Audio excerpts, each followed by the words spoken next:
All right, ladies, good morning. I like how when the lights come on, it gets a little quiet. They know it's coming. They know we are up here. We are eyeballing them. It is time to start. Welcome back, you guys. Happy Thursday. We are here. You are here. You are in your seat. That's such a gift that we all were able to get out this morning.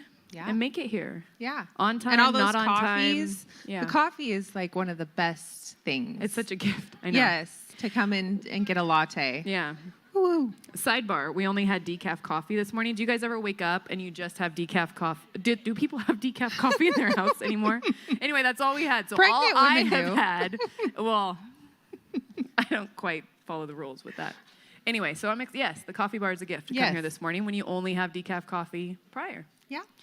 Okay, we have only a couple announcements. Yeah, same announcements from the last couple of weeks. For the first one, we have PM for the CW, which is on October 14th, which again, this is a question and answer time for our head pastor.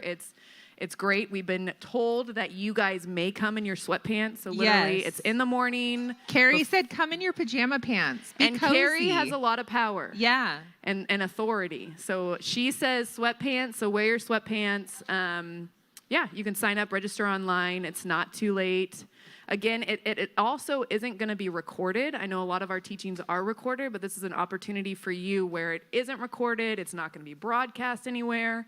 So you can literally show up, sweatpants, messy bun, and ask whatever questions you want. And our lead pastor, he's great. He's wise, and yeah, he's not afraid of anything. Yeah, he's very knowledgeable, can answer plethora of questions. Anything on the spot. It's quite amazing to witness. And he's funny, too. Yeah. Which helps. And actually, this is a new announcement, an exciting announcement. Christmas coffee is coming. It's going to be December 1st and 2nd. It's a really fun event. Yeah. Like, I love Christmas coffee, and there is coffee there. So... Not to be confused with spring tea. With the spring tea, which is does only not tea. have coffee. So if you ever hear us say that they have coffee at spring tea, that is inaccurate. It's wrong. Okay, so Come to Christmas registration coffee. opens on 10/21 at 8 a.m. Yes. And it goes fast. It's a morning where you show up, the tables are decorated, you get the tickets for it. A lot of the times your table leaders will provide the table or decorate it for you, and you just show up. You get to have breakfast, coffee, I'm an amazing looking teaching. To make sure I'm saying the right thing. Yeah, an awesome teaching. It's just it's beautiful. They really deck it out. It gets you for in Christmas. the right mindset for the holiday season. The holiday spirit. Okay. All right. Thank you, tables 3 and 4, for bringing breakfast. Again, it's such a gift to be able to provide for everybody. Next week, tables 5 and 6, you guys are on the hook, and we are judging. No, we are not. We are not. I'm kidding. Courtney the baby jokes. in my tummy She is jokes. judging. Hospitality wanted me to let you guys know, if you guys are bringing breakfast, you can just pull up right out here, and they will come and help you get the food out of your car and bring it in. So it's the little things that help in the morning. That way you don't have to get all your kids out, jostle, and drop try your and egg bring everything dish. in together. So, yes, look for Trisha. She's right there. She'll help you guys out. Yeah. Okay, we're going to have our mentor mom, Mary Jean, come up and pray for our food today. Mary Jean has been married to her husband, Ed, for 41 years, and they have 2 sons and a grandson on the way. Super exciting. Mary and Ed enjoy fishing and hiking, and her advice to young moms is to teach your kids to love and obey the Lord and always set a good example. So if you want to come up and pray for us, Mary Jean. And give us all the wisdom on how to do that. Yes. In 10 seconds. Well, first I have to correct some things that were just said because that was my last year's paper. Oh, okay. So this year I'm married 42 years. We managed to hang out for one more year. Okay. And the grandson that was on the way is here. And it is like a year old now. Well, as a matter of fact, right after this, I'm going to Chicago to celebrate his first birthday. Oh, that's awesome. So I'm so excited. And one more news for our family is that this past Sunday, my other son, one of 2 sons, he announced that he is engaged. Oh, and so I have a new daughter-in-law. Like a whole new this is a whole, I have to redo all that. We got to I know. reintroduce. Wait, go sit back down and we'll re-say all of this. Yeah, I know. Yeah, and I know that his future bride is really interested in having a lot of kids. So I am so excited about that. So I'll be able to have even more joy. So next year, when I'm up here praying, I will make sure that you have the well. You never know. You never know. So I'm really happy about that. Anyway, so let's pray. Dear faithful God, as Courtney said, you have brought us here today, brought us here this morning. We know there's a lot going on in our world. There's a lot going on in our homes that we have on our minds right now. But would you please clear all that away for these next 2 hours, that you would remove all distractions from us and that we could just be here today to enjoy the company of these great women, our new friends, that we would be able to cement our friendships, and that we'd be able to listen with open eyes and ears and hearts to hear the message that Lindsay is bringing today. May it help us in our homes to have more peace and more organization. And we thank you also for the food we have before us and the lovely women who prepared it for us. So thank you so much for this morning. We ask in Jesus' name, amen. Thank you. All right, we got tables 5 and 6. You guys are up first to go grab some yummy breakfast.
Okay, tables 1 and 2. 1 and 2, you guys can go and get breakfast.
Tables 3 and 4. Lastly, tables 3 and 4.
All right, ladies, we are going to invite up Lindsay Henderson. She is one of our girls, so we're so excited to have her today.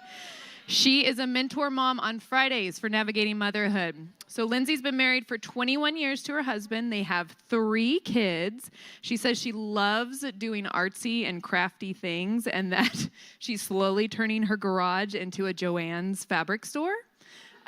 Which I admire and value a lot.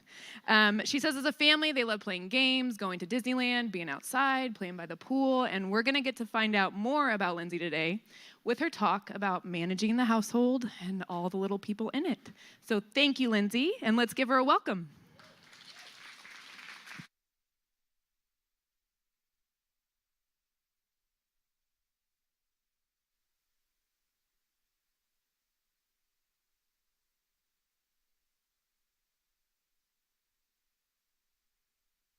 I turned myself off. Now I'm on.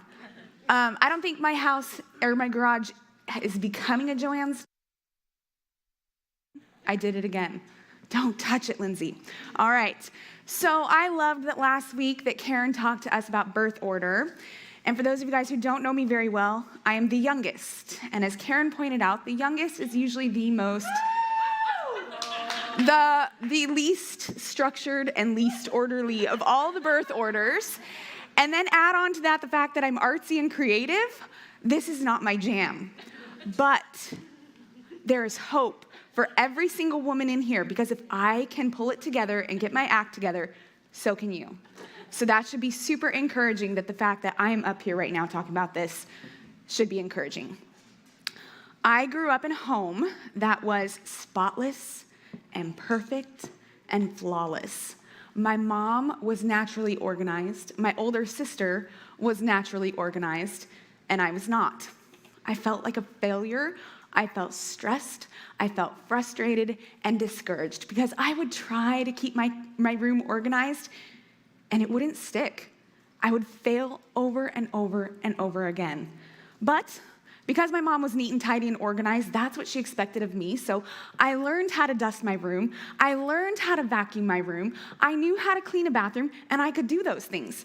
But do not open my drawer because it might not close. Do not open my closet without bracing for impact because things would definitely fall on you. And don't you dare look under my dresser because there were things under there that shouldn't have been there. So this made me more discouraged, more frustrated, more stressed. And I carried that into my marriage, right? Now I'm not just managing a bedroom, I'm managing a whole house, right? And it was not pleasant. I became an irritable woman, I became cranky, I became frustrated, and now add kids on top of that, and it gets amplified even more, right?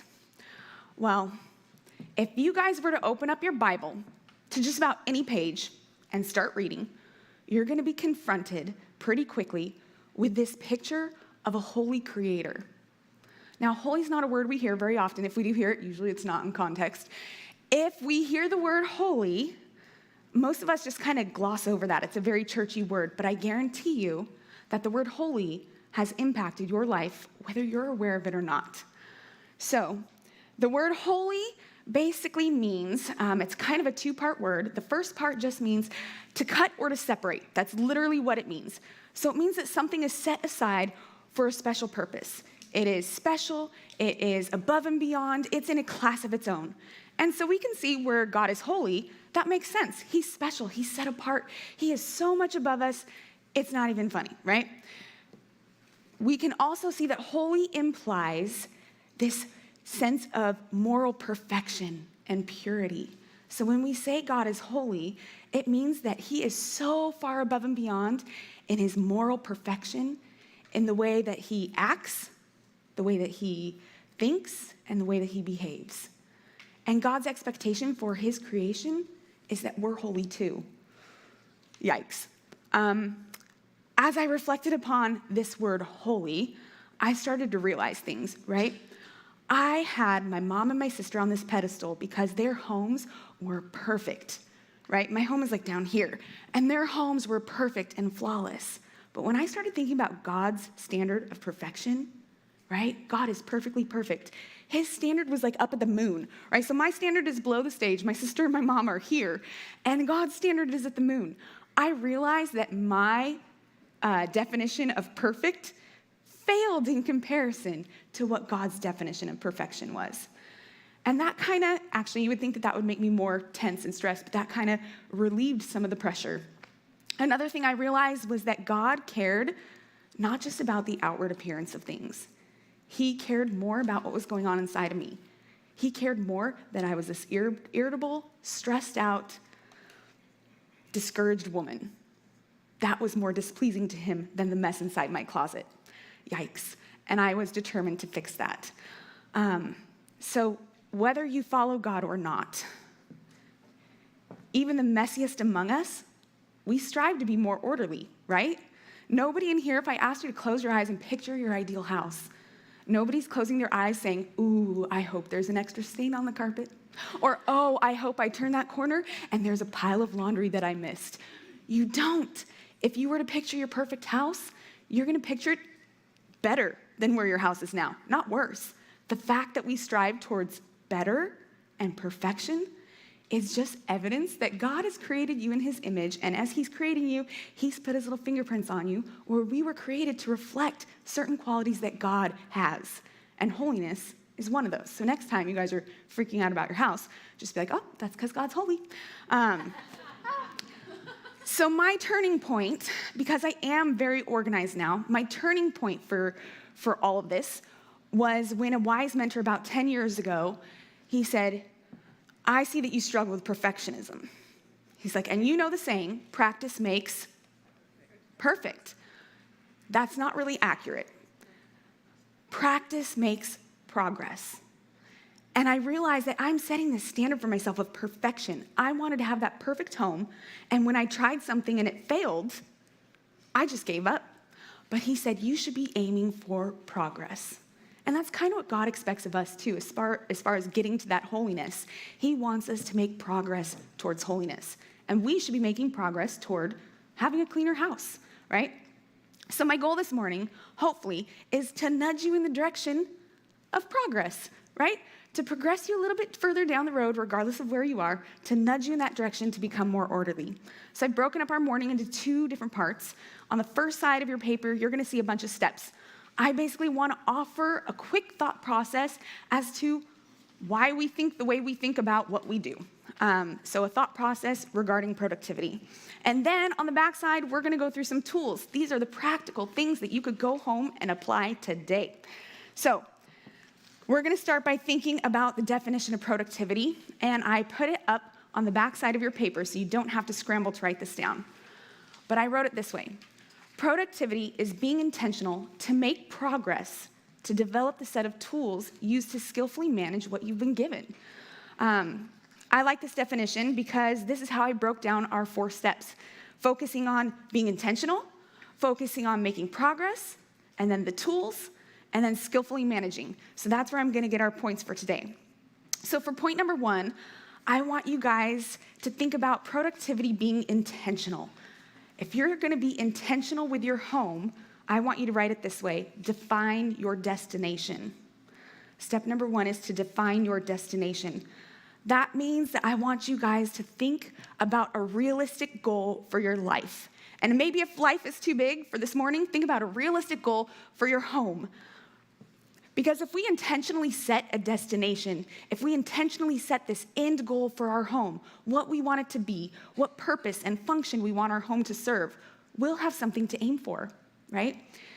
This could be anything from maybe you guys struggle with a lot of sickness in your house. So maybe your goal or your destination is that you're gonna have a clean home. You want it to be spick and span and clean and no germs anywhere. That's an option. I like that you laugh. That would be me laughing too. Maybe your idea of a destination is that you want a cozy home or a welcoming home. Maybe you want a home that is friendly to outsiders coming in. Like maybe your focus is going to be on hospitality. Maybe you are trying to aim to be financially stable. Maybe that's the goal of your home and your home life. Or maybe it's just to have this peaceful sanctuary for your family to come home to at the end of the day. But it is important that you're intentional about this and you set that destination so you have something to aim for. So the next part of the definition you guys have, productivity is being intentional to make progress. That's what we all want to do. We all want to have progress. So point number 2, I'm writing it this way, is to set your priorities. Once you have defined a destination and you have something to aim for, then you should be able to look at the tasks and the responsibilities that you've been given, and maybe you're going to be able to see very clearly that if I want to get to that destination, some things are going to have a greater importance and some things are going to have a smaller importance, right? That's what creating priorities is, and we naturally do this, ladies. If you were engaged in an important activity, maybe, I don't even know, something that you think is super important, if your child in the next room lets out a blood-curdling scream, are you going to drop what you're doing and go see that they're okay? Absolutely, because their safety is a priority just naturally. There are very few things that come above their safety, right? So we naturally do this, and if we have a destination set, then certain things are going to fall into place. But there are going to be other things that, well, these are both little things, so how do I know which little thing to do? And I have a tool for that. You guys can ask your husband. Ask your husband, we were challenged to do this a couple years ago at NAVMO. Ask your husband if you're married. Ask him, if there's 15 minutes of my day, if there's one thing you want me to get to every day, what would that be? Maybe your husband wants you to spend time doing meal prep so he can have a nice meal when he gets home. Or maybe it's the laundry that bugs him. Or for my husband, it was the stack of papers that came home from public school. That's it. That's it. And if I just spent 2 minutes, 2 to 10 minutes sorting through that pile of mostly junk mail from the public school, I would make him so happy. And that would earn huge brownie points in my husband's book for something that was a silly task that I was thinking I'm going to be cleaning baseboards every day or I'm going to be scrubbing toilets every day. No, a stack of papers. How simple was that? And that made it clear. If I have 15 minutes in my day, I'm not going to go do meal prep. I'm not going to go start laundry. I'm going to go sort through the kids' stack of papers. Super simple. Another thing, you guys all have a copy of this, and Jen brought this up on the first week. I encourage you guys, if you are wondering if your priorities match what your destination is set to, fill out your hourly grid. Fill out your hourly grid. It's going to be super convicting. I did it, and I was blown away by, I've set this destination, and nothing revolves around my destination. Yikes. You might set this, and this might be a great way to evaluate your progress. This might be a great way to evaluate, are your priorities getting the right amount of attention and time and energy and resources? This also might be a great way to determine, I have some things set as this huge priority that really could be eliminated, right? Or I have time wasters in my schedule. So it is important that after we define our destination, after we set our priorities, the next part of our definition talks about developing the set of tools. And this is exciting because this is where we get our game plan. This is where we go to Pinterest and the internet and Amazon and all these places to get our game plan. And that's point number 3, is get your game plan. All of these places, the experts, the blogs, the Pinterest posts, all of that, those offer handy tools. They're also going to offer you, they'll try to offer you philosophies and stuff like that, but take them as your tools. They're things that you could use to be helpful and productive inside your home. And we'll get to chatting at your group discussions. That's going to be another helpful tool that you guys have. Talk to other moms who are going through the same exact thing that you guys are going through, because they're going to have ideas of what went well and what doesn't go well. Or they're going to have ideas of, hey, I do this for nap time, and the other girl might say, oh, I do this at nap time. You're going to find different tools that each other uses, and you guys are a great resource, just what you have at your table. So that's nice and handy. You guys get to have that later. So number 4, we're going to move on to this one. The 4th step, which you would think, if you've defined your destination, if you've set some priorities, and if you have a game plan, it should be smooth sailing, right? I mean, nothing should come up that derails you at this point, but you laugh because that's not true. We know that there are hiccups and bumps along the road. So really, our 4th step is just making sure that your brain is in the right mindset. And I've written it this way. Number 4, use your pencil. Use your pencil. Don't put your plans in permanent ink. Don't hold on to your tools too tightly because guess what? There's gonna be that blowout diaper on the way to Navmo. There's gonna be the lost car keys. There's gonna be the missing pair of shoes, or in our case, it was always the missing one shoe. We found one, but not the other. So there's always gonna be those little hiccups and those bumps in the road, right? Your kids, most of you guys have little guys, you know that when they're so little, your plans change from month to month, right? Maybe they were eating 4 times a day and now they're eating 3 times a day. Or maybe they were napping twice a day and now nap time's just once a day or completely out the window. You're gonna have to adjust your schedules and adjust your tools and adjust the plans that were working for you and be adaptable. So that's what I mean by using your pencil. We wanna make sure that our brains and our attitudes stay flexible. I know I had a day, I lovingly refer back to it as Berkeley's day of bad choices. Berkeley is my middle child. She is now 12, but when she was 2, we had one of those days where it was like the perfect storm, where everything that could go wrong went wrong with this poor girl. She is my strong-willed child, and at the time she was the youngest, so for firstborn versus youngest, she was very much the strong-willed, feisty personality. But it was one of those days where I had plans in the morning, I had plans in the afternoon, I was ready to be productive, and all of my plans got hijacked by a 2-year-old. They were hijacked, and everything that I had planned and determined to do that day did not happen. Instead, I spent the day cleaning up glass because she pulled over a lamp. I spent the day cleaning up her nice wall art that popped up on our loft and on our playroom walls. Because all of my plans that day did not go well. I was thankful that I had written them in pencil. I was thankful that it was like, okay, I had planned to return stuff at Target, but I guess we are scrubbing the walls with magic eraser and talking about the consequences of disobeying and making better choices. It's important that we stay flexible because otherwise, days like that, they can unravel us. They can make us feel frazzled and ineffective. Well, if we spend all of our time thinking about why we think the way we think about productivity, you'll be less productive than you were yesterday. So we actually need to start doing some of this stuff. We actually need to stop just thinking about it. Thinking about it's good for a season, but then you need to move on to actually doing the things. So we're gonna go to the back side of your worksheet. These are our practical tools that we could put into place, and there are gonna be some that I mentioned that you guys are like, oh, I'm doing that, I'm great with that. Great. Then maybe you guys can encourage the ladies at your table. Maybe there are gonna be tools that you didn't think of using, or maybe there are tools that just don't apply to you right now. That's okay too. And this is not an exhaustive list. I have about 10 things that I'm gonna try to zip through. And the first one is progress, not perfection. And I kind of already touched on that. That is a great tool just to keep your brain remembering that you are not at the destination you set yet. And that's okay. But it's important that you keep making progress towards it, right? That will help you to be gracious with yourself as well as the people in your family. The second tool that I had already mentioned was ask your husband, right? Ask your hubby what he wants the direction of your house to be, what he wants the temperature of your home to be. I mean, not the literal temperature, but the feel of your home, right? Or ask them, is there something that you want me to accomplish every day? It might surprise you, and that might be super helpful to work together as a team to accomplish those things. Now, for this third tool, I almost didn't phrase it this way because the way I've heard this tool used a lot recently is in a very selfish way. And I know as Jen had mentioned on the first morning, we don't need to be encouraged to think of ourselves more, but we do need to be encouraged to think of ourselves differently.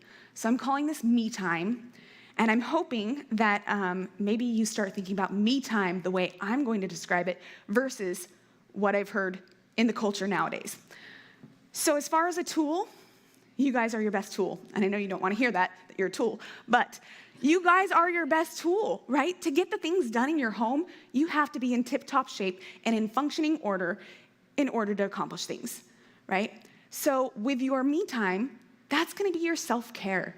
That's gonna be things like sleep. And yes, I know I'm talking to a room full of moms. That's gonna be things like sleep. That's gonna be things like what you're actually feeding yourself. Make sure that you're not just eating sugar so you crash later, but make sure that you're eating stuff that can carry you throughout the day and have you have energy for the rest of the things that God's given you to do that day. It's gonna be things like water. I've realized now that I start getting headaches if I don't drink water. So that's part of my me time. I need to make sure that I'm drinking water throughout the day. Exercise, right? I know we don't want to always hear that one, but we need to be in enough shape that we can take care of the things that we need to take care of. So there are going to be some essential me time things that everybody has to do, right? In order to be a living, functioning human being, there are things we have to do. But then there are also other things that you would like to do. And these are things that also recharge your batteries. They fill you up. They fuel you up, right? So maybe this is quiet time in the morning. Maybe this is your prayer time, that you need this prayer time in the morning just so your brain can be focused with the right perspective for the rest of the day. That would be essential. That would be some me time stuff that probably needs to be put into your schedule so you can be the best mom that you can be that day. For me, I like my quiet time. I don't always get it, but I like it. I also like reading, and I like art projects. Well, I can't do art projects every day, right? I might like to, but I can't. So your me time stuff's even gonna have its own ranking of value and ranking of priorities and ranking of these are important and these are less important, right? So there are gonna be always things, and there are gonna be sometimes things, and there are gonna be rarely things that fill you up. The next one that I wanted to talk to you guys about was routines. And this was something that when I talked to all my friends who I consider experts in this area, or when I read books or blogs, or just started exploring productive people, what were some of the things that they did regularly? And they said, set routines. Routines was a big one, and that's just repeating a series of tasks in the same order, at the same time, at the same place, every single day. And when you're consistent, this becomes fluid. Now, if I didn't lose you on the me time stuff, I might lose you here. Next to routines, I really want you guys to write in big capital letters, get a morning routine, and put arrows by it and underline it. And I know that that's not popular because sometimes we don't want to wake up in the mornings. We just want to sleep in. But I want you guys to start a morning routine. All the books and the blogs and the experts, they didn't just say routines, they said morning routines. Because if you start your day out intentionally, the rest of your day most likely will go intentionally as well. And I know some of you guys have a weird sleep schedule. I see babies out there, and I know you're probably laughing at me, but modify it. Modify it so it fits you. Or if you're not a morning person, start small. Start with just 5 minutes. Right next to morning routine, write the time that your kids normally wake up and need you, on average, right? In my house, it's like 6:30 on average. My kids are getting up. They don't necessarily need me because they're older, but they're getting up and they're making noise and they're, hey, Mom, come check this out. Mom, did you read this in DBR? Super fun. 6:30, though. So if I want my me time routine, I'm going to have to set my alarm before 6:30. So with you guys, maybe if you have a little one, or maybe if this is new to you, maybe you give yourself 5 minutes. Maybe it's just as simple as, I'm gonna get up and go to the bathroom without a kid attached to me, and I'm gonna start the coffee. That's my morning routine right now. Start there. If you put some me time stuff in there, guess what? It's gonna motivate you to get up. So I highly encourage that you guys start a morning routine. My morning routine is anywhere from 60 to 90 minutes before my kids wake up. And I could get a lot done in 90 minutes. I could even get a lot done in just 30 minutes. So start your morning routine. Other routines that are super helpful to have, and I'm sure you guys have a bedtime routine in place. Have a bedtime routine for your little ones, and if you do the same steps in the same order every single night, they're gonna expect it. They're going to have less fights, right? They're not gonna be saying, can I have one more book, Mom, please, please? No, we've already done our 2 books. Now we're on to singing a song, and then we'll pray and we'll go to bed. Whatever your bedtime routine is for them. But also, set a bedtime routine for yourself. This is gonna make it much easier to have that morning routine kick into place when it's time to wake up in the morning.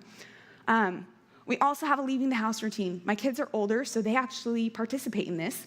And it's nice because if I'm doing the same tasks in the same order, then what can happen is my oldest one will come in and she'll be like, I'm all done, I'm already ready to go to the pool. Do you need me to sunscreen Boston? Because she knows that's one of my last things that I do. So having routines are good because people can come and take things off your plate if you have a helper that day. Or it can ensure that things are getting done that need to get done, like packing a diaper bag. That was something that I struggled with early on in my life, early on when I had my kiddos at first. I never knew what was in there because it's this huge bag. I don't like to carry a lot of stuff, but it was this huge bag, and it's like there's stuff that sinks down to the bottom, and I have no idea what's in there, and I have no idea if I ran out of wipes or anything like that. Once I started making progress of being organized, I realized I can pack my diaper bag in the same steps. That way I know I packed the diapers, I packed the wipes, I checked for bottles, I checked for this. And if I do the same thing over and over and repetitive, like a repetitive task, then it will get done. And I can leave the house with confidence, knowing that I have a packed diaper bag. So just little things like that. The next tool in your toolbox is something that I'm sure you guys all do, and I'm sure you guys already know what it is. I don't have to explain lists, right? Make lists. In this book that I read called Redeeming Productivity, the author was saying that our brains do not like it when we have incomplete tasks. It doesn't matter how important or unimportant that unfinished task is. If we don't finish it, our brain can't stop thinking about it. He said, your brain will wake you up at 2 a.m. to remind you about that silly little thing that you didn't finish, right? And we've all been there, and we've all gotten frustrated with that. But he said, there is a way to convince your brain that it can stop thinking about it, and it's to take it out of the brain, write it down externally somewhere, either digitally or on a piece of paper. And then your brain can say, I don't have to think about that anymore. And you can move on. I love that because I was like, oh, that's so true. When I write lists, I get less stressed. Not that the things are all getting done, but I'm confident that they will get done at the appropriate time. So I mentioned your list could be digital, or it could be on paper, or in other forms. I don't know what would be other than digital or paper, but we use a combination of both, depending on what it is. If it's something we're going to share or something we need to access when we're not at home, we use digital lists on our phone or online or something like that. If it's paper lists, you will be less distracted. I know with digital lists, if I go on to go write something in on my grocery list, I'm like, oh, wait, who commented on this, right? So distracted. It's like, squirrel, there it is. That is how I feel about digital lists. I want to plug really quick. There's an app called If That Then This, and that's on the back side of your worksheet, and it's IFTTT, 3 T's. If that, then this. If you struggle with the digital distractions of your phone, you can actually set parameters that will help you guys. If you're opening up like your prayer app, you could set a parameter that says, if my prayer app is open, close down all other notifications. If I'm making my grocery list for the week, close down all the social media posts, right? So that way it can help you stay focused. That's just a little weird one that I put in there. So there are tons of things that you guys can write lists for. Some of the things that we have weird lists at our home for, we have a list of skills we want our kids to learn before they leave the house. We have a list of vacations we want to take as a family before our kids leave the house. And we actually have that one organized by age, because we don't want to have this huge list and then have it be high schoolers. Oh, we didn't get to Legoland. We should have done that when they were in preschool. But we did Washington, D.C. when they were in preschool, and they did not enjoy it. So we actually have that one organized by age, so that way we can get the biggest bang for our buck. We have a list of meals and recipes that our family likes. So that way when I go to make the menu for the week, I don't have to reinvent the wheel. I get to just pull out that list and say, oh, we haven't done this one in a while. There are grocery list apps. There are password apps. We have a list of funny things that our kids say throughout the year. And my youngest is 8, so this is one of the tools that is kind of on its way out, and I'm very sad to see it go. But it's fun to write down those things and have a list and look back at all the memories that you guys had. Lists are also helpful because they can take a big project that seems daunting, and it can break it down into smaller, manageable chunks. And this is exactly what happened when I had my kids and they were at public school. I would do housework when they were away at school. It just made sense because I'm cleaning up and there's no little hands to get it out. So when COVID hit, that tool went out the window. That had to be put on hold. And then we decided to homeschool. So now, really, that tool is obsolete. They're at home all the time.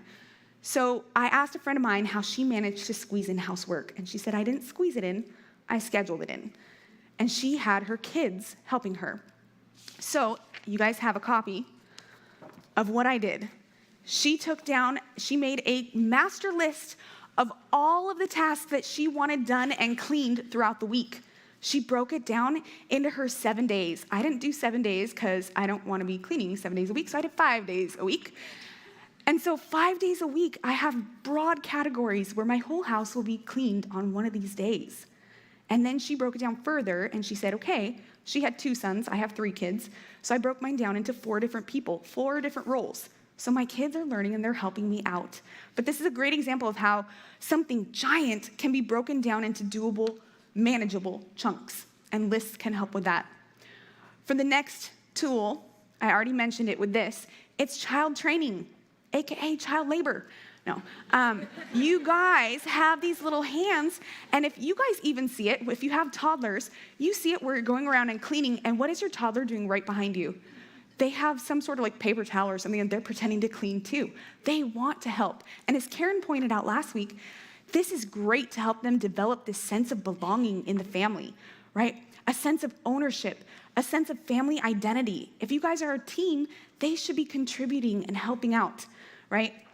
So I encourage you guys to start having your kids help out with chores. And I know you guys might look at this and say, okay, but I just have 1 newborn and they cannot clean the mirrors in the bathrooms on Tuesdays. They just can't. And that makes a lot of sense. My kids are definitely older, but find ways to modify this and start when they're young, because they're gonna grow up and they're gonna have a house of their own to manage. And it's important that we train them with these skills so that way when they're on their own, they'll know how to clean a home, they'll know how to manage a home, they'll know how to balance a schedule and make sure that they set the right priorities, right? So if you guys do have little ones, I would like to give an example of how I did laundry and how it progressed from newborn baby up until my teenager's doing all of her own laundry, right? So when they were newborn babies, I would try to get it all done when they were sleeping or away at school time, but I would fold all the laundry on our master bed because that was the only place that was cleared off and there was enough space. I would fold all the laundry, but if they were newborns, I would just lay them down there and I would talk to them, or I would be listening to music, but I'm getting this face-to-face time, or I would even take clean laundry and swoosh it over them and it would tickle their little faces and they would laugh. Just this interactive time, so it was a pleasant time for them. When they were toddlers and they're active and they're a little bit squirrely, what I did, and this was a NAVMO suggestion many years ago, was I would take and have crazy sock time where I would throw the socks around the room and they would have to go scramble and grab the socks and match them up to me and bring them matched back up to me, right? Sometimes I would rethrow them so it would wear them out even more. And then when they hit preschool age, that's that age where they are starting to imitate us, I would teach them how to fold basic things. We started off with towels. They would fold the little hand towels because if those weren't done perfectly, I didn't really care. They would fold the hand towels and we would put them away. And this let them know that what they were doing was helpful to me. You're helping me. You're being useful to our whole family by doing this. Once they mastered towels, then they got to do pants and they got to do shirts and we just kind of progressed what I thought they could handle next, right? And this is still at the age where they enjoy it. I'm not having to teach my teenagers to go do this. My teenagers already know. It's already expected. So it is time-consuming, but it will save you guys arguments, and it will help you guys form this family bond. I'm going to fly through these next ones pretty quick because I think that you guys are going to have great ideas for these. Have a toy system, right? Toys are fun, but that adds a lot of the chaos in our home, right? They're always out, at least in our house. They were always out, and they just kind of take over. It's like a contaminant just growing and growing. I don't know. So find a way to create a toy system. And for us, I'm going to offer 2 that we have used in the past. One was just a giant toy box, right? When it was just me and my oldest daughter, and she was a little baby, I would just pull out the toys, we'd play together, and then when she was old enough, she could help me put it away. And it was so easy to put everything away because it was one box. But add another kid, and now they're playing together. They could still clean up pretty easily because it's still one box, but finding the stuff that trickles down to the bottom of the endless abyss of toys was really hard for them, and they were frustrated. And I didn't want that. Playtime shouldn't be a frustrating thing. So I went to another system that I highly recommend, and my playroom was spotless and organized all of the time. You guys know those clear Sterilite boxes? Yeah? Nod at me, yeah?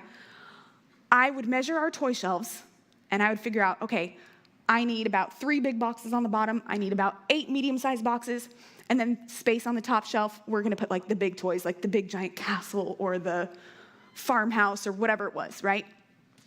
Inside these clear boxes, I would sort through all the toys, and it would be like, this is your train set. These are your Legos. These are the Duplos, right?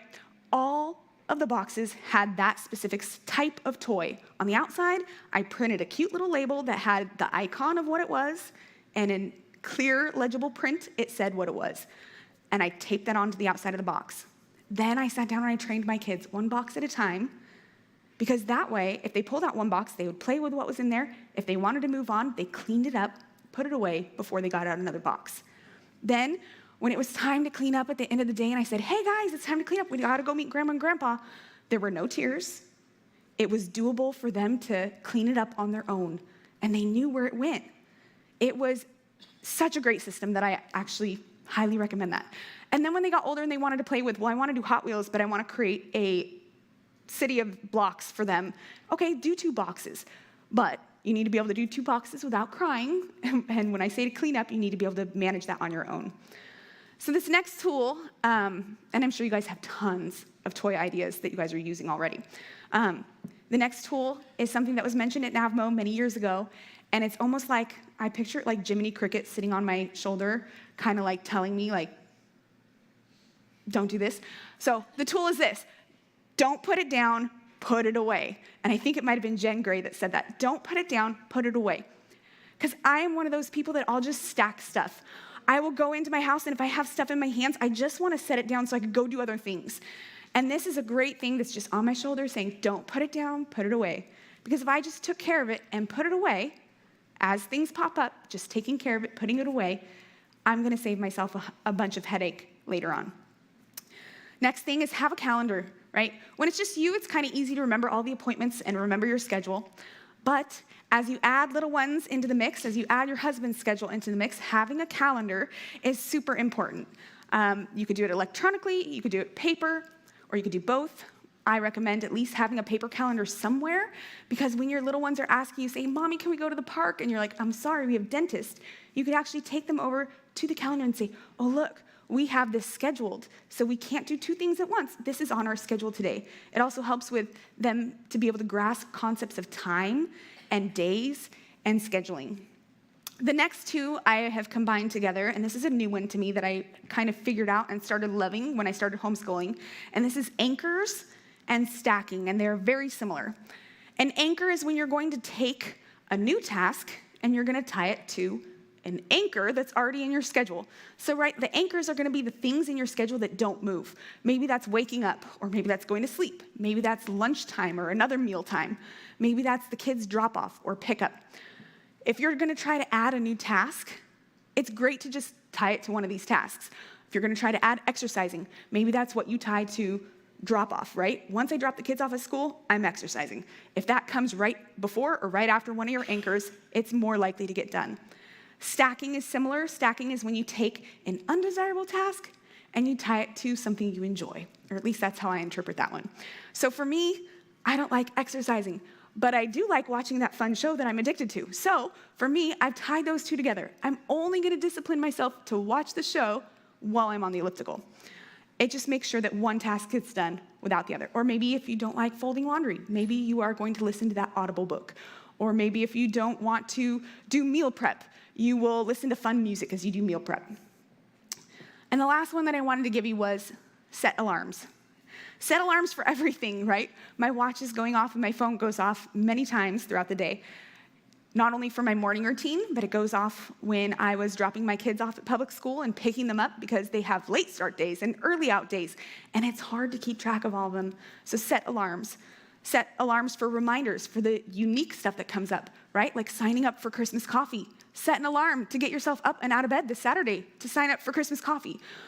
So it's also great to just have reminders of things you need to do, right? Maybe you set your alarm. Maybe if you know your husband gets home at 6, maybe you set your alarm for 6:30. So you can remind yourself to ask him, if I had 15 minutes today, what would you want me to get done? So you could set alarms for little things like that, so when it goes off, you say, oh, that's what that was for. Back to our definition that we started with. Productivity is being intentional to make progress, to develop the set of tools used to skillfully manage what I've been given. We've touched on all of that definition, except for that last part. Ladies, we have been given so much. We have been given these blessings of taking care of these little kids that God has put into our lives, right? So as you guys talk to each other about the tools that you're using and not using, and about the tools that you maybe need to get, make sure that you guys are encouraging each other to remember that we have this blessing of taking care of these little ones. It's not necessarily a chore. It's something we should be excited about. So thank you guys, and have a great discussion.